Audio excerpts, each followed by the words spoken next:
တကြံလန်းနီးရောကာဗာအနေနဲ့ဆဆိုဖြစ်ခဲ့တဲ့အပြင်ရိုက်တုံးကလည်းအိတ်လိုက်ရိုက်လိုက်လုပ်ရတာတွေကအမတ်တရားတွေလို့ပြပြလာခဲ့တဲ့ Titans Point Band အဖွဲ့ဒီကတမျိုးရေဆိုပြိုမီရလာလာတို့ဒီမဲ့တဲ့ကလာဆိုလုံးရရွေးရမှာတော့တချင်းလေးကကျွန်တော်တို့အတွက်လုံးဝအမှတ်တရဖြစ်တယ်ဘာလို့လဲဆိုတော့ဒီ Titans အနေနဲ့ပထမဆုံးရတဲ့တချင်းလေးပေါ့နော်debut sound တော့မဟုတ်ဘူးပေါ့ pre debut အနေနဲ့အကုန်လုံးလေးပျော်ရအောင်တချင်းချင်းလေးအနေနဲ့ထုတ်ပေးထားတာပေါ့နော်အမှတ်တရတွေအနေနဲ့တော့ဒီဆော့လိုက်ပြီးရင် wicket တွေပြန်လဲရလိုက်ပြီးတော့ပြန်အိတ်လိုက်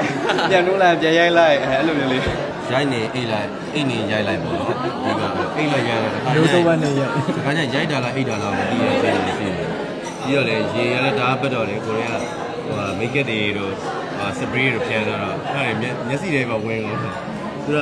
ပတ်တာလည်းလွန်သွားတော့တကယ်ပတ်တယ်လို့ပြောတော့ဟောတကယ်ပတ်တာမျက်နှာတွေပဲပတ်တယ်တော့ဒီလုံးတွေပဲဝင်တော့အဲ့ဒါစက်တာပဲရှိတယ်တကယ်ကြီးတော့သိမရှိပါဘူးဘုံတော့ပြောသွားပါဘူးနော်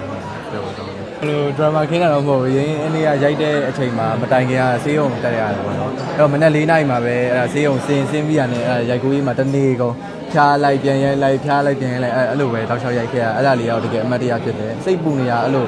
ဟို music video ထဲမှာဖြားနေတဲ့ပုံပေါ်နေမှာကြောက်တာပေါ့နော်ဒါပေမဲ့ထွက်လာတဲ့အချိန်ကျတော့မဖြားနေတယ်လက်လာလေးထွက်လာ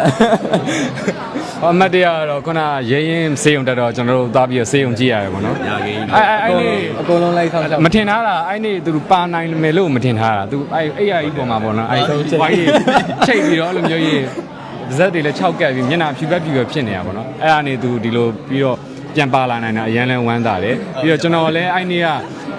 ညကျွန်တော်မအိပ်ရဘူးပေါ့နော်မအိပ်ရတော့ကျွန်တော်ပုံမှန်ထက်အခုခံပိုနေတယ်ပေါ့သူများတဲ့အဲ့တော့ကိုယ်တွေပူတယ်အဲ့ကြားထဲကအာတင်ထားပြီးတော့အဲ့လိုရေတွေကြားထဲမှာကတယ်ရိုက်တယ်ပြန်နားတယ်အဲ့လိုရင်းနဲ့လုံးပန်းပြီးတော့တကယ်ဟိုအမှတ်တရနေပါ